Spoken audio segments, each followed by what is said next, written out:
തീർച്ചയായും ഇതിപ്പോ സർവകക്ഷി യോഗം കഴിഞ്ഞതാണ്. കൃത്യമായും തീരുമാനങ്ങൾ എടുത്തിട്ടുണ്ട്. തന്നെ കടുവയെ വെടിവെച്ച് കൊല്ലാൻ തന്നെയാണ് തീരുമാനം. അത് നടപ്പിലാക്കാൻ വേണ്ടി അരുൺ സക്രിയ ടീം ഇപ്പോൾ ഇവിടെ എത്തിയിട്ടുണ്ട്. അവരിപ്പോൾ ഇവിടെ അടുത്തൊരു സ്ഥലത്ത് ലൊക്കേറ്റ് ചെയ്തിട്ടുണ്ട്. അവിടെ കടുവയുടെ സാന്നിധ്യം ഉറപ്പായിട്ടുണ്ട്. അപ്പൊ അതിനെ വെടിവെച്ച് കൊല്ലുന്ന സംവിധാനമായിട്ട് അവിടെ പ്രവർത്തനം നടന്നുകൊണ്ടിരിക്കുകയാണ്. രണ്ടാമത് ഇവിടെ കുട്ടികളെ ഇവിടെ പഠിക്കുന്ന കുട്ടികളെ വിദ്യാലയങ്ങളിൽ എത്തിക്കുന്നതിന് വേണ്ടി വാഹന സൗകര്യം ഏർപ്പെടുത്താൻ അവർ തീരുമാനിച്ചു. അതുപോലെ തന്നെ ഇവിടെ എസ്റ്റേറ്റ് ജോലി ചെയ്യുന്ന 82 കുടുംബങ്ങളുണ്ട്, പട്ടികവർഗ കുടുംബങ്ങളുണ്ട്. അവർക്ക് 2 മാസമായി ശമ്പളം ലഭിക്കുന്നില്ല. അവർക്ക് ശമ്പളം ഉടനെ കൊടുക്കുന്നതിനുള്ള നടപടി സ്വീകരിക്കാമെന്ന് പറഞ്ഞിട്ടുണ്ട്. എഴുതി റെക്കോർഡിലാക്കിയിട്ടുണ്ട്. അതുപോലെ തന്നെ നമുക്ക് ഈ പ്രദേശങ്ങളിലെ ഈ ജനങ്ങളുടെ സുരക്ഷിതത്വം ഉറപ്പുവരുന്നതിന് വേണ്ടി RRTയുടെ 8 അംഗങ്ങളടങ്ങുന്ന 10 ടീമിനെയാണ് ഒരുക്കിയിരിക്കുന്നത്. 80 ആളെ ഒരുക്കിയിട്ടുണ്ട്. അവർ പൂർണ്ണമായും ഇവിടെ ഉണ്ടാവും. അപ്പൊ അതിനു വേണ്ടിയുള്ള അതുപോലെ ഇപ്പോൾ തന്നെ വാഹനം അനൗൺസ്മെന്റ് ജനങ്ങളെ അറിയിക്കാൻ വേണ്ടി അനൗൺസ്മെന്റ് ഏർപ്പെടുത്തിയിട്ടുണ്ട്. പിന്നെ നാളെ വനം വകുപ്പ് മന്ത്രി വരുമ്പോൾ ഓഫീസിൽ കൂടുതൽ ചർച്ചയുണ്ട്. അതിന് ബാക്കിയുള്ള തീരുമാനം എടുക്കുമെന്നാണ് പറഞ്ഞിരിക്കുന്നത്.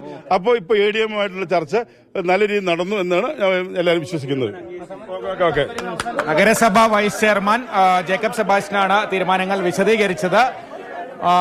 ആളുകൾ ഉന്നയിച്ച ആവശ്യങ്ങളൊക്കെ അധികൃതർ അംഗീകരിച്ചു എന്നുള്ള വിവരമാണ് നേതാക്കൾ പങ്കുവയ്ക്കുന്നത്. അക്ഷയ, മുന്നോട്ട് വെച്ചിട്ടുള്ള ആവശ്യങ്ങളൊക്കെ തന്നെ അംഗീകരിക്കപ്പെട്ടിരിക്കുന്നു. പ്രധാനമായും ADM സൂചിപ്പിച്ച കാര്യങ്ങളൊന്ന്, കടുവയെ കൂട്ടിനകത്താണ് കടുവ പിടിയിലകപ്പെടുന്നതെങ്കിൽ കടുവയെ കാഴ്ച ബംഗ്ലാവിലേക്ക് മാറ്റുമെന്നുള്ള തീരുമാനം.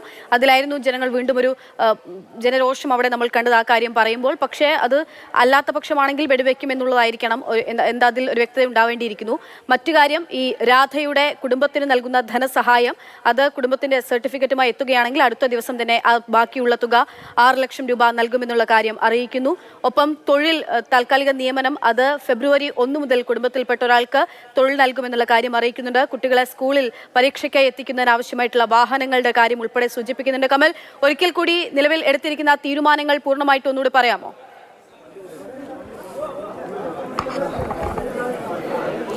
എടുത്തിരിക്കുന്ന തീരുമാനങ്ങൾ ഇതാണ്. അരുൺ സക്രിയുടെ നേതൃത്വത്തിലുള്ള ടീം 8 ടീമുകളായി തിരിഞ്ഞ് ഇവിടെ നിരീക്ഷണം നടത്തും. അതുപോലെ RRTയിലെ 80 അംഗങ്ങളുള്ള RRT ടീമും 8 ടീമുകളായി ജനങ്ങൾക്ക് സുരക്ഷയൊരുക്കും എന്നുള്ള തീരുമാനമെടുത്തിരിക്കുന്നു.